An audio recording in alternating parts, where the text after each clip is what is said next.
So I made a reference earlier before we got started about there's been a couple of AI-related conversations over the past couple of days that you all have likely participated in. Am I correct in that? In fact, you might have this bit of mindset right now when it comes to AI. Oh my gosh, there's so many things, what are we actually doing? Is anyone in that kind of mindset when it comes to AI learning and development? Or do y'all like, you got it, you know exactly where things are going? Because this is how I feel. By the way, this image is in fact generated by AI. So it's a meta joke about AI. Personally, I feel right now we're in what I call the IBEER phase of artificial intelligence. Does anyone know what IBEER is? Of course you know. So if you go back to the original iPhone, this is the original iPhone. The original App Store came out about 2008. And if you look at what are the most popular apps in the App Store in 2008, it gives you a great idea of where we were from a technology perspective. So in 2008, the most popular apps in the App Store included Facebook, the Weather Channel, and an application called iBeer. What did iBeer do? Well, it made it look like on your phone that you had a beer, and when you tilted your phone, you were drinking the beer. Technology. But that's what I feel like we're doing right now when it comes to artificial intelligence, especially in learning and development. There's a lot of fun technology happening, but there are a lot of solutions right now in search of a problem. We're talking about AI because it's neat, and it's really cool, and it does really nifty things. The question ultimately becomes is what value is this technology bringing to the work that we do, the people we're trying to support, and how do we leverage that value to improve the output of learning and development? Specifically, what problems can we use, meaningful problems can we solve through this new technology? That's what I want to talk about today, kind of take a problem-solving lens to AI and a common problem we have within learning and development. That problem being content. So content is not all that we do, but it's a critical part of what we do in learning and development. And it's increasingly difficult to manage our content challenges as learning and development. Because first of all, we all have limited resources. Unless, is anyone here, do you have all the time and all the money? Never met an L&D team that does. So it's difficult for us to address as many challenges as exist within our organizations with our limited resources and build the number of resources necessary to make sure people get the help they need to do their best every day. The nature of constant change, constant updating of content, constant content management, making sure you're managing across multiple versions of courses. He might be my favorite now, because he's sitting, right? If you try to leave, I'm gonna know. So you're committed now, you're stuck. Hopefully that's okay. I don't mind. You came in late, I'll catch you up. Extended development times. How long does it take to develop a course traditionally within your organization? Is it weeks? Is it months? I know one organization I've worked with, they were 5 years into developing a training program. What are the chances the problem is the same 5 years later? That's kind of an extreme example, but it takes a while to develop the types of content we need to, again, help people do their jobs effectively. And finally, shifting employee expectations when it comes to content experiences, especially digital content. The reality is the bar for quality is not set in the workplace. The bar for quality is set on YouTube, and the bar for quality is set on TikTok. People have an increasing volume of digital content experiences in their everyday lives, and then they go to work and they're asked to click next to continue. Have you ever clicked next to continue in your day-to-day life? Or is that like a workplace thing? At least that's my experience. So content is difficult when it comes to our jobs in learning and development. Now we can magnify that when we talk about supporting a frontline workforce, which is where my specialty lies. So first of all, we're dealing with heightened regulatory environments. When you're working in the manufacturing facilities, when you're working in financial services institutions, there's a lot of scrutiny that goes into content, and content's essential for checking the necessary boxes we have to check because the state of California exists. I can make that joke. All right. We have large, distributed, diverse workforces with high turnover. So we have a lot of different people doing different types of work on the front line that have different needs, that speak different languages. So again, adding a level of complexity to our content story. Heightened customer expectations. So they're dealing with challenging people increasingly, and it's kind of y'all's fault. Y'all are customers. Stop being so demanding. But they're dealing with increasingly challenging situations in the workplace, whether it comes to violent situations in the workplace or just people who are very well informed on your products and services and then come to the employee and expect that level of knowledge. And then finally, we have challenges when it comes to technology on the front line. most frontline employees don't work at computers all day. They're using handheld devices. They're using point of sale systems. They might be using their own smartphone. So the technology starts to shift. So I can't rely on the ability to deploy a desktop designed course into the frontline workforce and actually meet the need, yet alone be able to be consumed by people based on how they do their jobs and where they do their jobs. So content is already hard. When you add it to the frontline workforce, it gets that much more challenging.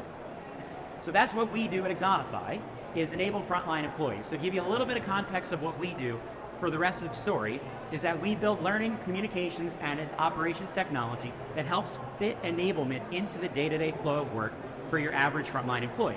So if you work at a grocery store, if anyone attended my session yesterday, where I went very fast explaining what Axonify is, essentially what a grocery store employee will do is clock in for their shift, log into Axonify, complete 3 to 5 minutes of personalized training, consuming different types of content, might be videos, might be score modules, might be questions that we use for reinforcement, and then they go about their day thereafter. So we make learning more consumable by using a micro-learning approach, using adaptive learning through data, so people get the support they need when and where they need it. So that's what we do, and content's a critical part of our story because we have a really strange content problem in the Axonify world. We're really good at getting frontline employees to log in for training every day. When your employees log in for training every day, they consume an inordinately large amount of content. So our customers run out of content, which is a strange problem because usually you have a lot of courses and maybe not a lot of people are using them. It's kind of an inverse situation when it comes to frontline enablement with Axonify. So part of our story at Axonify is we built out our own marketplace. Because one, organizations needed more content to make sure they can keep engaging people in our day-to-day training approach. And two, there are just a lot of topics that are common across our workforces. Let's take the grocery store again. Does anyone work in grocery? Has anyone been to a grocery store? You have purchased lettuce at the grocery store. Lettuce is lettuce is lettuce. There really isn't a lot of brand-specific lettuce activity happening in the world. So every customer we have in grocery has some type of lettuce handling content. Everyone has some type of ladder safety training content. Why should you build your ladder safety training when someone else has already built it? Because a ladder is kind of a ladder unless you have a really fancy ladder. So there are all these topics that frontline employers use. So we decided, well, let's build all of these resources and make them available in our library. So we have 830 different topics that include video-based training as well as questions for reinforcement, because question-based reinforcement is core to our adaptive approach. So people answer questions every day and then consume video-based content at different points. And we cover 10 different industries, everything from grocery, the world's greatest collection of produce-related training. Don't get too excited about that. Retail training, financial services training, hospitality training, the types of industries that have a lot of frontline workers. But here's the thing. We're seeing great results with the marketplace. So we have over 1.1 million employees using content from the marketplace every month. 74% of our customers are somehow leveraging the marketplace. Over 343 million questions have been answered. That's a lot of reinforcement activity taking place across an off-the-shelf content library. Significant knowledge lift. We're seeing business results. One of our customers, who is not named on the slide, saw a $3 million reduction in expense claims directly attributable to the content from the marketplace that we provide, and great feedback from including the folks at Foot Locker talking about how they're able to move more quickly because they have access to this library of common content that they can use to supplement the content that they build that's specific to their particular company's needs. So great results. But then we started to notice something. Not every customer was using our marketplace. Or maybe if they were using the marketplace, they weren't using as many topics as we would expect them to use. So we started asking, why are you not using that particular topic? Why are you maybe not using the marketplace at all when there's content that's relevant to your business? And we got a variety of answers back, but there were 3 example responses we got from customers that I would call the top 3 reasons customers weren't using the content marketplace. Does anyone have a guess at what number 3 is on the list? Stunned silence. We have no idea. That's okay. At number 3, we had it's not in French. So that's an example of the fact that they needed content that was available in a different language or maybe multiple languages because they want to provide that training, or maybe from a regulatory perspective, they might be required to provide a not a good enough training experience, but the same training experience in multiple languages. So example, if you work in Quebec, the training experience in French has to match the training experience in English. It's not good enough to take English content and subtitle it. It has to be fully an equal experience. And they weren't seeing that in the marketplace. So that was number 3. Number 2, we call them associates. So maybe in the content in the marketplace, we use the term team member, or we use the term employee, but in your organization, you have a different term. I spent 10 years working for Disney. We call people cast members. There is no off-the-shelf content out there where they call the person in the video a cast member, which is a cultural problem for an organization like that to take advantage of that content. So there's a cultural mismatch when it comes to the needs of your organization and the marketplace. And the number 1 reason Axonify customers were not using the marketplace. Kind of a strange countdown. Drum roll, please. Number 1, our shirts are blue. Again, feels like a small need, a small change, but again, from a cultural perspective, from a consistency perspective, making sure the employees resonated with the content, it needs to look and feel like you. Not like me, the content provider, like you. And in some cases, that just means the shirts in the video are red, your shirts are blue. What are we gonna do about that?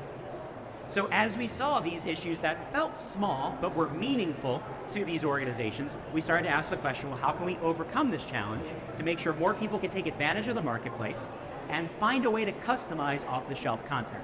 Because usually that's the problem. It's called off-the-shelf content. Usually you can't then go do something to it because you pulled it off the shelf. But we had an interesting idea. All of the content in the marketplace, specifically the video content, was built using one tool. We use Vyond to author our marketplace content as well as other content because it offers a level of flexibility and efficiency that we need given the type of workforce we're supporting. So when we were having this conversation, we decided if we need to solve this problem, let's call Vyond. Hey Vyond. We called Vyond, they're here. So everyone, this is Erin from Vyond. Erin, can you tell us a little bit about what Vyond does for those maybe who aren't familiar? Yes, so in Vyond, the language can be French, the employees can be associate, and their shirts can be blue, or they could be whatever color you want. So just so you know what Vyond is a video creation platform.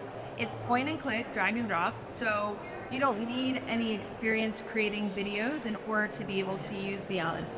And like JD has been talking about, there's a lot of kind of hidden AI features that are built in. You may not even know that they exist, but they're there to really help you create the content that JD is talking about in terms of customizing your videos so that they really speak to your audience.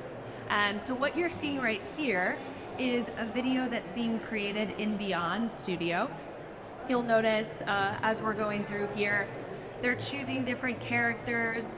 They're making the characters, have different expressions, different actions, adding different props from our prop library to make this particular setting specific to, whatever company is delivering this training. In this case, probably like a retail environment. They can add different text, specific to whatever content they're trying to create. In this case, it's like employee training, start with a smile, right? And so all of that is doable in Vyond Studio. And the thing that is great about the marketplace is you already have a starting place for the content. So instead of having to build everything completely from scratch, you have a great base to then customize your content to create it specific for your company. So we'll show you an example in just a second, but JD will talk a little bit more about what Content Studio is. So essentially we came together and created an offering called Content Studio. So as Erin was referencing, we took hundreds of completed Vyond videos and made them available in our marketplace for our customers to download and access the editing files. So imagine if I just handed you fully completed courses that you can do whatever you want to in order to customize them and then take them into your Axonify instance to deliver to your employees. So it could be as simple as you need the shirts to be a different color. Maybe you want to translate the content into multiple different languages. Maybe you want to change literally everything about that piece of content, except you really like that one particular character. So what this partnership does, this integration between Axonify and Vyond does, is gives you that ultimate level of flexibility starting from a completed piece of content And if you're already an organization that uses Vyond, or maybe this is your introduction to Vyond, it gets you basically 80% to 90% of the way there. And then you're able to make the adjustments that you need to make the content from the marketplace feel like your organization and match your particular needs, processes, environment, what have you. So to give you a sense of what that looks like, I'm going to show you two videos side by side. The video on the left-hand side is the original video from our content marketplace. So you're going to see it as it exists as a download for any Axonify customer. The video on the right was updated using Content Studio and Vyond to change various elements of the video. And the thing that's important to note is the changes you're going to see, and Erin's going to let you know what to look for as we watch those two videos. These edits were made in less than 5 minutes by one of my instructional designers. So you can move that quickly to make considerable changes to the content to make sure our content meets your needs. So here's a quick example of what the transition could look like from our standard marketplace content to a Content Studio customized piece of content. Okay, so on the left-hand side, we have a grocery store environment. On the right-hand side, we have a hotel. You'll notice that the characters are in different outfits. You can customize the look and feel of each of the characters in Vyond. From here, what you'll start to notice is on the right-hand side, we have the content in French, and the left-hand side, we have the content in English. All you have to do with Vyond is click a button to change both the on-screen text and the text-to-speech. So you can't hear it here, but these characters, well, in the video, they're talking. Yeah, so all it takes is one click of one button, choosing the language you want, and pretty much instantaneously that will be changed. You'll also notice here we have characters who are kind of doing the same thing, but they have different props, right? So, yeah, the idea is while the content is essentially the same in terms of teaching people, best practices in customer service, obviously the content on the right is going to feel much more authentic and probably be received much better by someone who works at a hotel versus, someone who works at a hotel taking a look at content that isn't just made for someone who works at a grocery store. This doesn't apply to me. So 5 minutes to make those changes and really make sure that your audience engages with the content. So we released Content Studio late last year. The feedback has been amazing so far. So an example of a quote from a large US-based retailer, the idea that we could develop twice as fast, if not faster, because again, you're never starting from scratch with these common topics. You have a completed piece of content that you can make necessary customizations to. And then from a time, cost, and efficiency perspective, we're seeing 12,000 pounds? Is that correct? Pounds? I know nothing about currency. I'm American. I thought that's fun. So 12,000 pounds of 14 hours saved per video. So not overall as part of this arrangement, as part of the subscription, but per video, because it takes that much time and money and effort and resource to develop content from scratch. So amazing results we're seeing after just a few months of offering this to Axonify customers. So to wrap up, and if you have any questions, happy to dig in more into specific detail, but essentially what we've done is we've taken our content marketplace, ready-to-use training material built specifically for frontline workforces, and added a unique offering with Vyond where you can save time, money, and resources customizing that content to make sure it fits your organization's needs.